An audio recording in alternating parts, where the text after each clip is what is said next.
पाली राजस्थान से। श्री हरिवंश राधे राधे। पूज्य गुरुदेव, आपके चरणों में कोटि कोटि प्रणाम।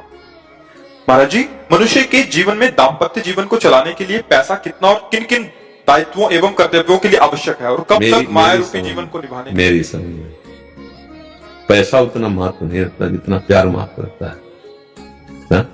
अगर दाम्पत्य जीवन में राधे राधे भक्तों, श्री परम पूज्य श्री प्रेमानंद जी महाराज जी के दिव्य वचन व सत्संग को सुनने के लिए हमारे चैनल को सब्सक्राइब करें और कमेंट में राधे राधे जरूर लिखें, और इस सत्संग को बीच में छोड़कर इस सत्संग का अपमान न करें। जो गुरुदेव भगवान के वाणी व मुख से निकलता है वो हम आप तक पहुंचाने का प्रयास करते हैं। दोस्तों, इन्हीं दिव्य वाणी को सुनने के लिए हमारे चैनल को अभी तुरंत सब्सक्राइब करिए और कमेंट में राधे राधे जरूर लिखिए। राधे राधे। परम सुखी होना है तो दो बातों का विशेष ध्यान रखें। एक परस्पर प्रेम और दूसरा परस्पर इंद्रिय की पवित्रता।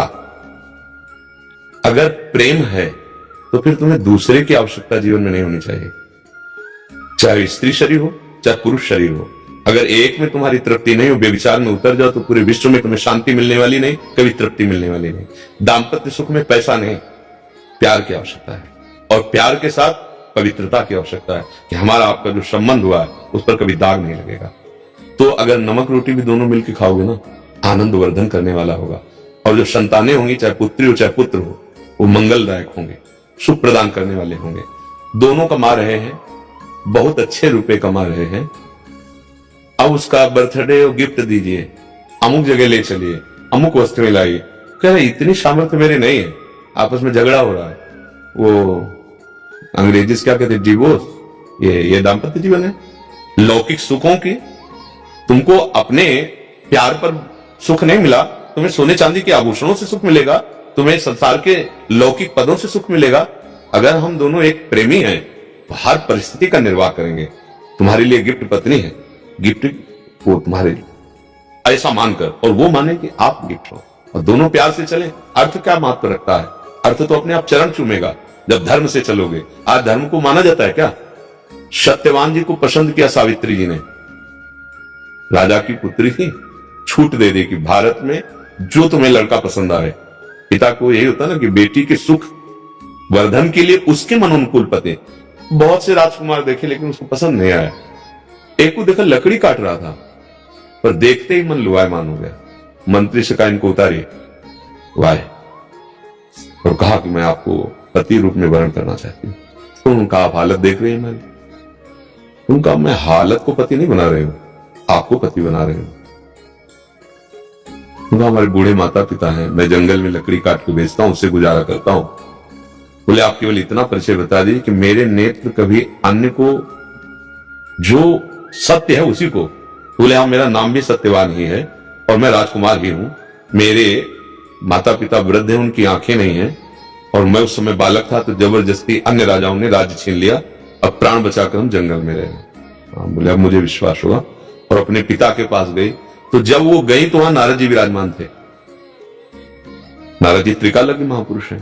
पिता ने कहा पुत्री वर का वरण कर लिया, उनका बहुत मनोनुकूल। कौन है, किस देश का राजा है?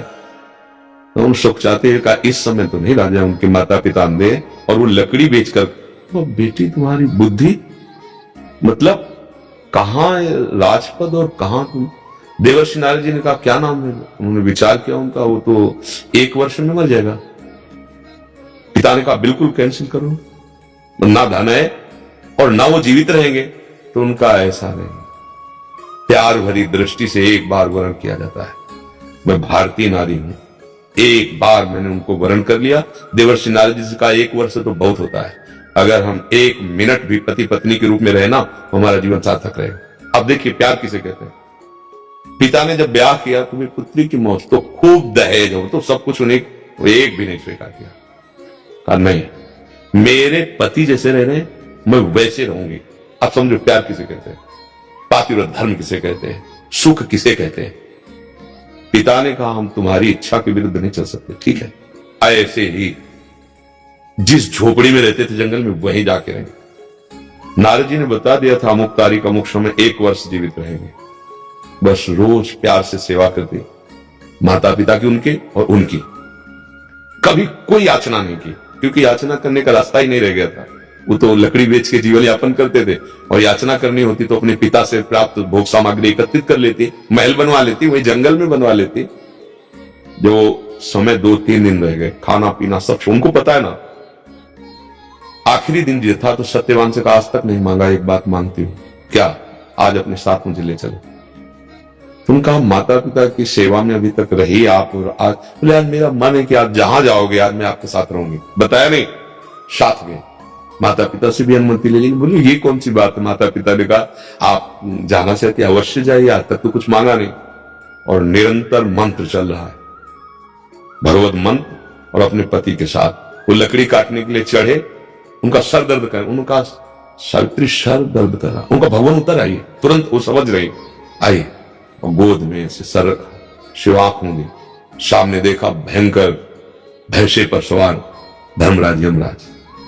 वो देवी पवित्र ब्रह्मचर्य से रही, पति का वर्ण किया, इतने सामर्थ्य कि वो अव्यक्त स्वरूप धर्मराज को देख लिया। धर्मराज ने यमपाश से जीवात्मा को शरीर से निकाल लिया, चल पड़े। उसने मन में निश्चय किया, मन वचन कर्म से मैं अपने पति के सिवा आज तक किसी को गलत दृष्टि से नहीं देखा। तो मेरे में सामर्थ्य हो, जहां ये जाए मैं इनके पीछे चलूं। आकाश मार्ग में चलने लगी। ये भगवान श्री कृष्ण द्वैपायन व्यास देव जी द्वारा रचित महाभारत में चरित्र है। पीछे मुड़ के देखा चूड़ी और नूपुरों की खंकार से, तो उनका देवी ये असंभव है, तुम हमारे साथ हमारे लोक में नहीं जा सकती, क्योंकि मृत्यु लोक का शरीर है। और सत्यवान के सिवा तुम अगर कोई वरदान मांगो तो मैं दे दूंगा, क्योंकि तुम पति से प्रेम करती हो ये देख करके। तो उनका हमारे सास ससुर का राज्य जो छिन गया है वो उनको प्राप्त हो जाए, उनके नेत्र प्राप्त हो जाए। तथास्तु ऐसा ही हो। फिर चले, फिर पीछे देखा रहे। उनका बेटी तुमसे कहा, फिर भी मैं प्रसन्न हूं, एक वरदान और मांग लो। तो उनका मैं अपने पिता की अकेली पुत्री हूं, उनके पुत्र हो जाए। तथास्तु। देखो दोनों कुल पावन कर देती पतिव्रता। फिर धर्मराज, उनका बेटी में तुम पे बहुत प्रसन्न हूं, क्योंकि तुम पवित्र हो, एक वरदान और मांग लो बस। तो जल्दी से उनका मेरे भी पुत्र हो जाए, उनका तथास्तु। अब वो जल्दी में ये नहीं समझ पाए कि मतलब अब उन्होंने कहा अब पीछे क्यों आ रहे हो। तो उनका भगवान आपको पता होना चाहिए मैं पतिव्रता हूं, और पुत्र केवल पति से ही प्राप्त होता है, आपको हमारे पति छोड़ने होंगे। तो उनका धन्य है, धन्य मेरी बुद्धि को भी टग लिया। मतलब आपके धर्म में इतनी सामर्थ्य, पातिव्रत धर्म में, जाओ बेटी। और सत्यवान को मुक्त किया, पिता का राज्य मिला, और अपने पिता को वहां संतान पर सर्व सुख प्राप्त हो गए। क्या हुआ, धन काम आया क्या, धर्म काम आया। हम आज इसी भाव में बह रहे हैं। दोनों के हृदय में यदि सांसारिक अन्य सुखों का महत्व है तो प्यार पे कुल्हाड़ चल जाएगी, आप देख लीजिए। और अगर प्यार केवल महत्व रखता है तो धन और वस्तु अपने आप आ जाएगी, सब कुछ प्राप्त हो जाएगा। जैसे नदियां बिना किसी सूचना दिए समुद्र में अपने आप जा रही, ऐसे जो धर्मात्मा पुरुष होता है सब सुख संपत्ति आने लगती। थोड़े दिन कष्ट का, जैसे सत्यवान सावित्री का अपने आप। ये दाम्पत्य सुख कोई साधारण नहीं है। अगर धर्म से चलो तो भगवान पर विजय प्राप्त कर सकते हो। अनुसुईया जी, माता अनुसुईया चित्रकूट, अत्रि जी को साक्षात भगवान मानकर प्यार करती थी, ऋषि थे। उनका इतना पातिव्रत बढ़ा कि नारद जी ने पार्वती जी और ब्रह्माणी और लक्ष्मी जी के बाद अलग अलग जाके कहा कि त्रिभुवन में इस समय अनुसुईया जैसा कोई पतिव्रता नहीं। थोड़ा मन में पैदा होता है ना उनका, हम त्रिभुवन में श्रेष्ठ पतिव्रता है, हमसे बढ़कर कौन हो सकता है। उनका अनुसुईया जी इस समय, जैसे भक्तों में अम्बरीश जी की चर्चा होती है कि सबसे श्रेष्ठ, ऐसा होता है। अब अपने अपने पति को प्रेरणा दी कि उनके यश को सुना है तो कैसी पतिव्रता है, मुझे इसका अनुभव होना चाहिए। तो मांग सही थी, क्योंकि भगवान है, तीनों भगवान पहुंचे, ब्रह्मा विष्णु महेश संत वेश में। अनुसुईया जी थी कुटिया में, और अत्रि समाधि में बैठे हुए एकांत जंगल में। अतिथि आवे दरवाजे पर तो उसका अभिनंदन स्वागत बंदन करना चाहिए, एक गृहस्थ धर्म है। संत महात्मा बिराजी क्या पाएंगे आप। तो उनका हम अन्य कुछ लेने नहीं आए, हम दुग्ध पान करेंगे। उनका गाय है भविष्यान्य के लिए, थोड़ा समय दीजिए, अभी दुग्ध। बोले नहीं, आपका दुग्ध पान करेंगे। तो कुछ समय दीजिए, ध्यानस्थ हुई, अत्रि जी से बात की, जैसे अभी फोन है ना, पहले ध्यान के द्वारा बात होती कि भगवान आपके यहाँ अतिथि रूप में 3 तेजस्वी महात्माएं हैं, वो कोई साधारण नहीं है क्योंकि उनका तेज बता रहा है, और उन्होंने शर्त रखी है कि अतिथि सेवा में अपने स्तनों का पान कराना। आपका क्या आदेश है? उनका पान करवा दीजिए, 2 का अधिकार है, पति मैं हूं, पुत्र उनको बनवा लीजिए। वायु कमंडल से जल लिया और कहा मन वचन कर्म से मैं पतिव्रता हूं, तो तुम तीनों 6-6 महीना के बालक हो जाओ। पालने में पियो दूध आनंद से। भगवान को 6-6 महीना का बालक बना दिया। ये कहानियां नहीं है, ये शास्त्र सत्य विषय है। पातिव्रत धर्म में बहुत बड़ी सामर्थ्य है।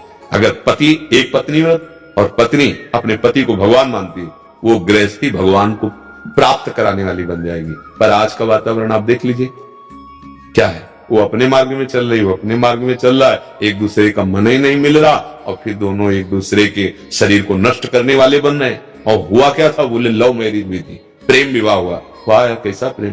तो मुझे ऐसा नहीं लगता। संपत्ति जीने के लिए है, लेकिन दाम्पत्य जीवन भगवत प्राप्ति के लिए मिला।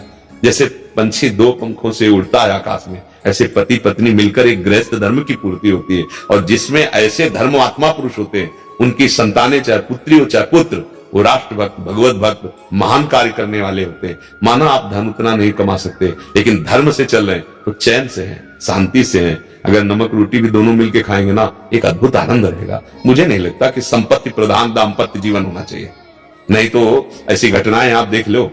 हाँ, संपत्ति ने नष्ट कर दिया, प्रेम को नष्ट कर दिया, जिसे प्यार कहा जाता था। मुझे तो नहीं लगता। और धर्म से चलोगे तो संपत्ति तो चरण चूम लेगी आके। जैसे बिना किसी याचना के समुद्र पे सब नदियां सुता जाती है, ऐसे धर्मशील पर संपत्ति अपने आप ऐसे विधान बन जाएंगे, ऐसा भगवान संयोग कर देंगे। तो मेरी तो ये समझ है, क्योंकि अगर धन की प्रधानता रखी गई तो अधर्म में उतर जाएंगे, फिर नहीं बनेगा, फिर लाभ नहीं मिल पाएगा। ऐसा हमने देखा है। पति खूब कमा रहा था, जमींदार थे, और उनकी पत्नी का स्वभाव ठीक नहीं था। तो पूर्व में जो मित्र था उनका, ब्याह होने के बाद उसे इस बहाने से बुलाया कि बहुत से जानवर हैं, उनके नौकर रखना है, और मेरे परिचय का नौकर है। वो सीधा साधा मान गया, उसको बुलाया। अब उसका वो पूर्व का मित्र था, दोनों ने साजिश रची, उसको भोजन में जहर दे दिया, पति मर गया। उनके पिता को पता चला, पिता ने संपत्ति दूसरे के नाम कर दी और उसके यहां रहने लगा। मतलब बहुत। अब वो स्त्री जेल में, वो नौकर। बोलो क्या क्या दाम्पत्य जीवन, क्या दाम्पत्य? यदि पति प्रेम नहीं है, पत्नी प्रेम नहीं है, तो चाहे जितनी संपत्ति जमींदार थे वो सब नष्ट भ्रष्ट हो गया। मुझे तो ऐसा लगता है धर्मयुक्त जीवन, परस्पर प्रेम का जीवन, यही दाम्पत्य जीवन का परम सुख है। अगर ये नहीं है तो फिर संपत्ति तो आ जाएगी, संपत्ति का कोई महत्व नहीं होता। बहुत से संपत्तिवान हृदय से जल रहे हैं, कहीं इधर वृत्ति उनकी, कहीं उनकी उधर वृत्ति, वो एक घर में रहते हुए भी एक नहीं है। ऐसे कितने लाखों जन है ऐसे, इसका कोई महत्व नहीं मेरी समझ में। आपकी समझ? महाराज जी ऐसा है कि काफी हम व्यापारी के साथ रहते हैं, वो कोई 70 वर्ष का होता है, कोई 50 वर्ष का।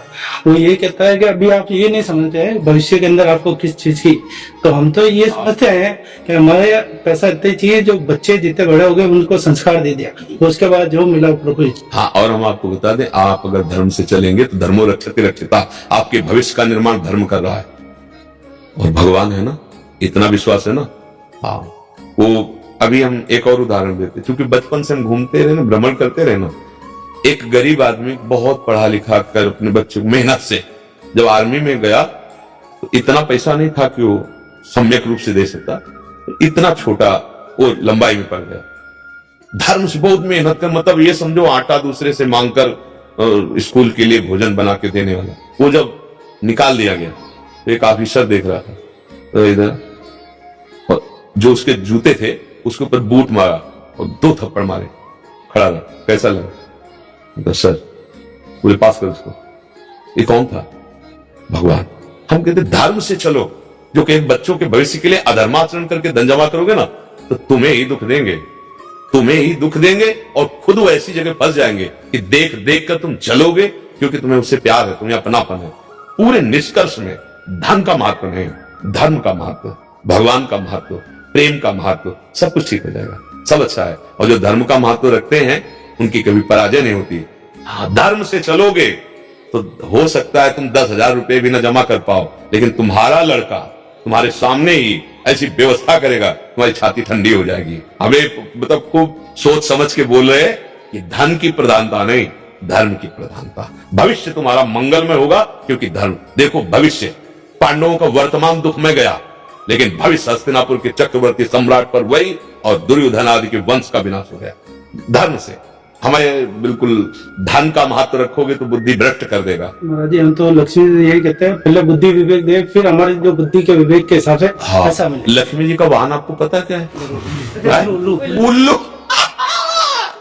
ए नारायण के साथ आएगी तो गरुड़ पे आएगी, अकेले आएगी तो उल्लू बना देगी पक्का। उनका पर्सनल वाहन है। जब कोई पर्सनल आह्वान करता है तो फिर उल्लू पे बैठ के जाती है। और अगर वो नारायण, तो जब नारायण आएंगे तो गरुड़ पर, गरुड़ महाज्ञानी अर्थात ज्ञान विज्ञान अच्छा। और उल्लू का मतलब है कि दिन में उसे नहीं दिखाई देता, रात में उसे दिखाता है। मतलब ज्ञान में वो अंधकार रहता है और अंधकार में उसे ज्ञान समझ में आता है। उल्टा बुद्धि उसकी हो जाती है। वो पापाचरण में सुख समझता है और धर्म कर्म को नहीं समझ पाता, भगवान को नहीं समझ पाता। तो मुझे लगता है भगवान का आश्रय लेकर धर्म पूर्वक चलने से जो हमें सुख सुविधाएं मिलेंगी वो कुल परंपरागत में लाभ देती रहेंगी। मनमानी आचरण करने से हम अपने पुत्रों का भविष्य नहीं बना सकते। तो देखो हम सबसे पापाचरण ऐसे हो जाते हैं, ऐसी गलतियां हो जाती है, ऐसे अधर्म हो जाते हैं जिनका कोई महत्व नहीं समझते, लेकिन वो बीज बो गया वो दंड देगा। और जब धर्म से चला जाता है वो बीज बो गया वो भविष्य बहुत अच्छा करेगा। क्या फायदा तुम्हारा परिवार असंतुष्ट हो और करोड़ों अरबों रुपया तुमने जमा कर लिए?